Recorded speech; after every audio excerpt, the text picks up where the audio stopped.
professor, nosso grupo ficou responsável pelo tema Lei Processual Penal no Tempo e no Espaço, o que é importante saber.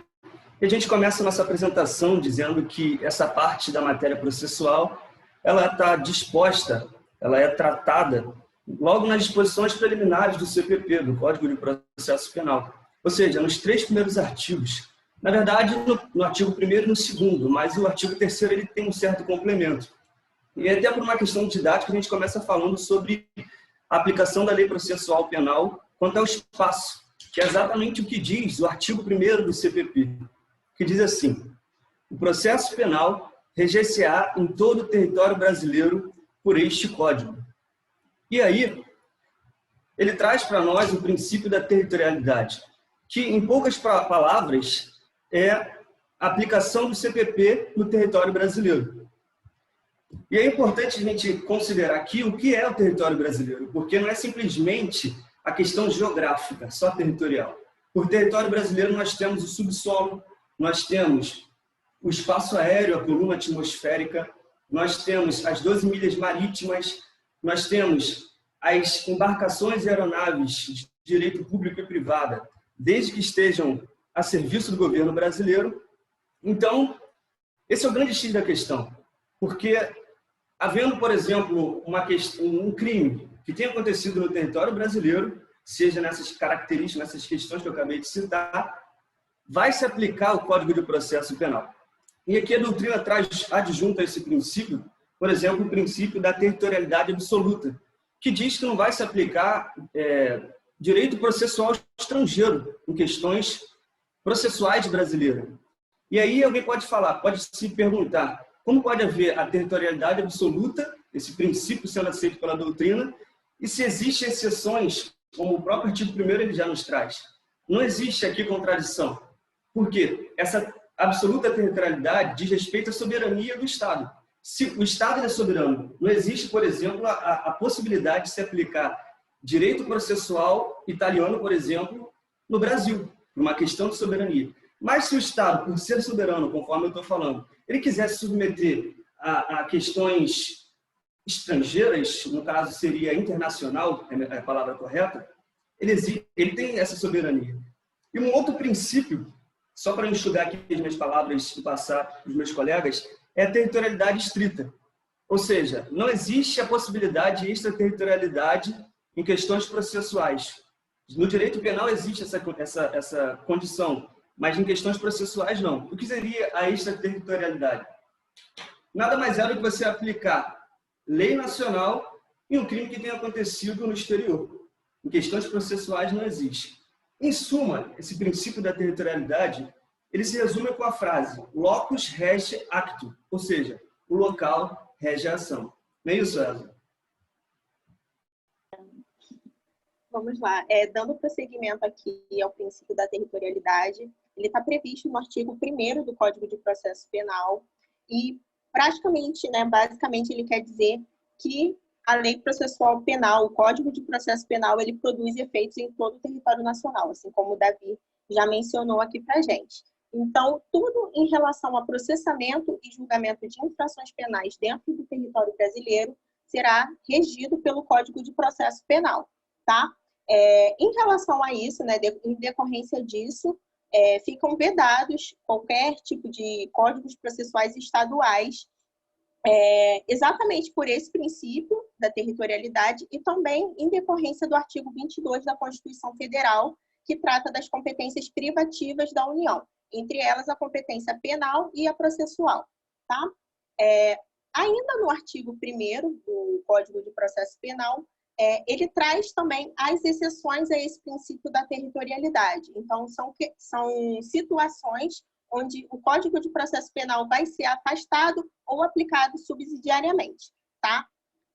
A primeira exceção que o artigo 1º do Código de Processo Penal traz é a questão dos tratados e convenções e regras de direito internacional. A Natália vai falar um pouco melhor daqui a pouco sobre essa regra, mas, em regra, o Código de Processo Penal é afastado, nessas situações e se aplica o tratado ou a convenção, ou a norma que vale para aquela situação específica.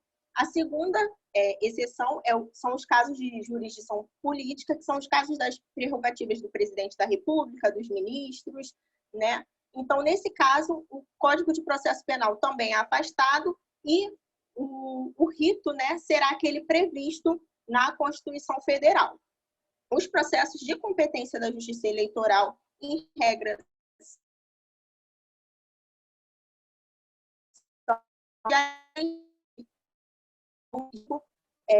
será aplicado ao CPP.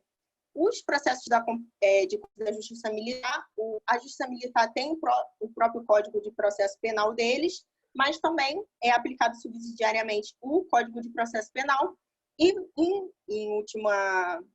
finalizando isso, né, os casos de legislação especial. Alguns crimes possuem ritos específicos, né, como o caso da lei de drogas.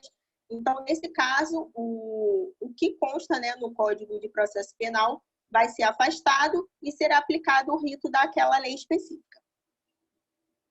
Então, é isso. Bem, a fim de complementar o que a nossa amiga Elza disse, logo no artigo 1º do CPP, existe a exceção que trata dos tratados e convenções de direito internacional, que podem ser aplicados no lugar do Código de Processo Civil.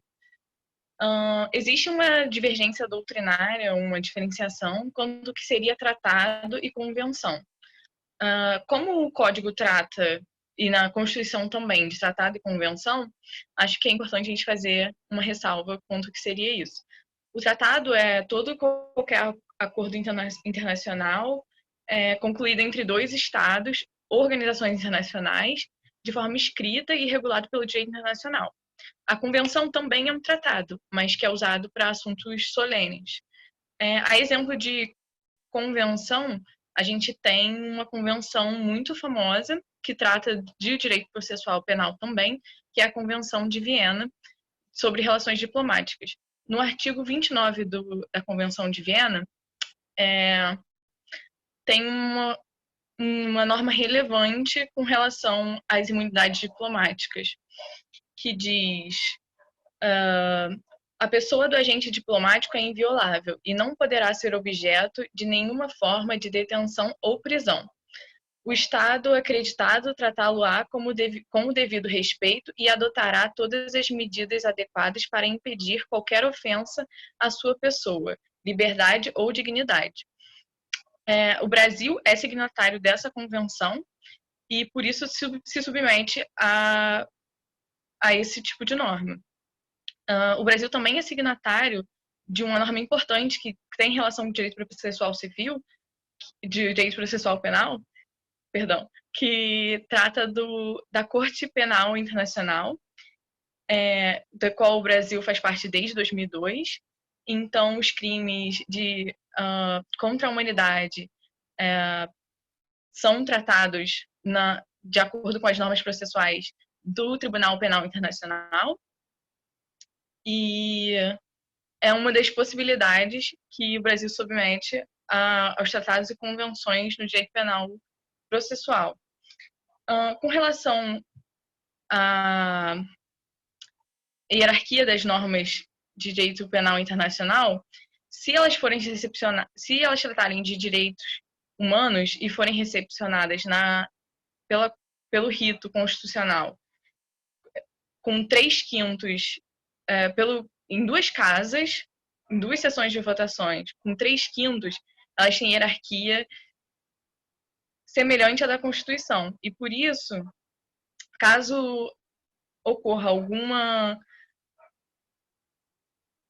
incompatibilidade entre o texto constitucional e o tratado, cabe ao STF decidir sobre isso. Isso também está disposto no artigo 102 da Constituição.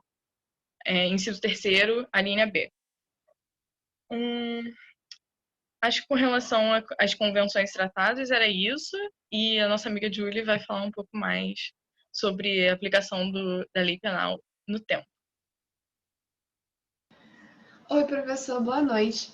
Agora a gente vai falar sobre a aplicação da lei penal no tempo, que está no Código de Processo Penal, no artigo 2. A lei processual penal aplica-se desde logo sem prejuízo da validade dos atos realizados sobre a vigência da lei anterior. Então, no Brasil, a gente segue o princípio da imediatividade, que a lei processual penal entra em vigor na data da sua publicação.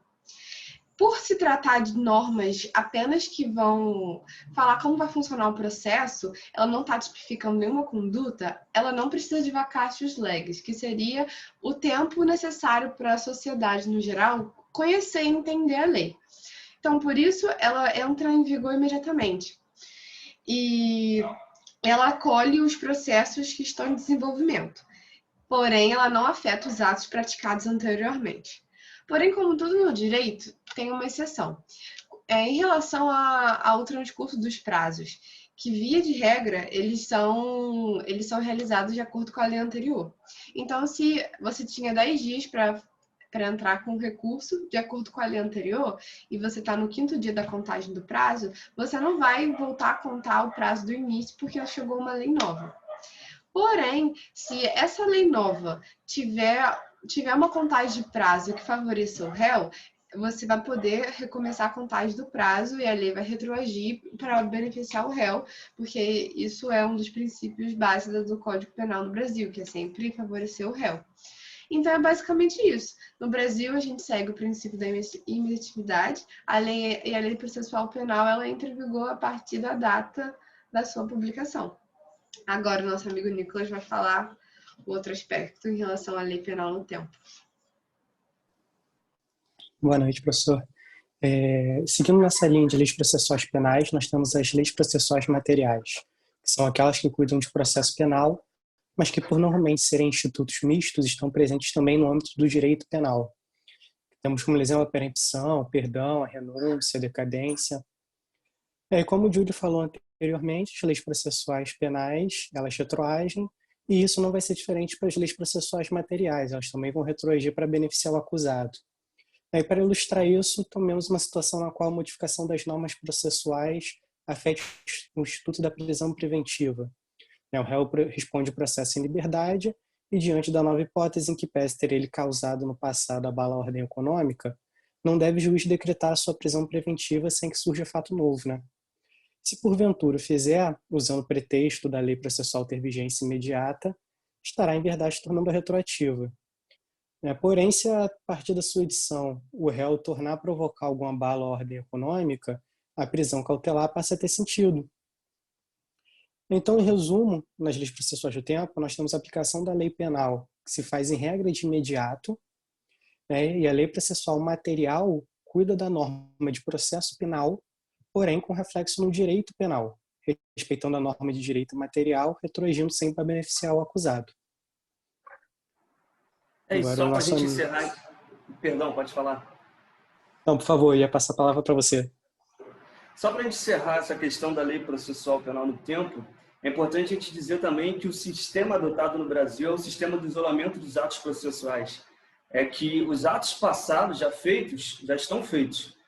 Os atos que vão ser realizados a partir do momento dessa lei nova é que importa para esse sistema. Só para a gente complementar aí.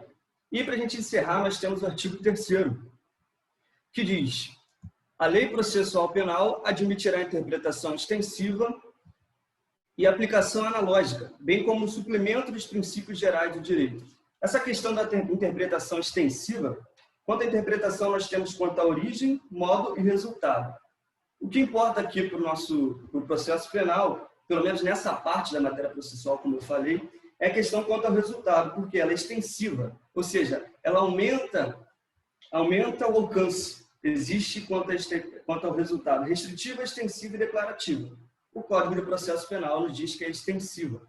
E aí, continuando, ela tem aplicação analógica, ou seja, é por comparação, e bem como o suplemento dos princípios gerais do direito.